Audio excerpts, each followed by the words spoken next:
同學大家好，唔知你哋有冇見過呢4個咁靚嘅四色回收箱呢？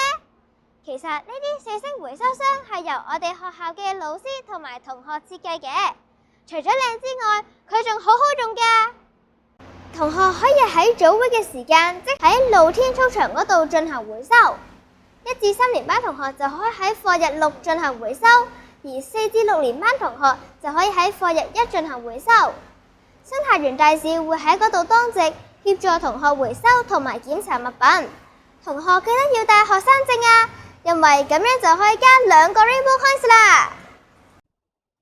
同學可以回收5種嘅物品，包括廢紙、衣物、鋁罐同埋膠樽，仲有玻璃樽。而玻璃樽回收桶就喺隔離。同學回收嘅時候，記得要小心，只係捉住把手就得啦。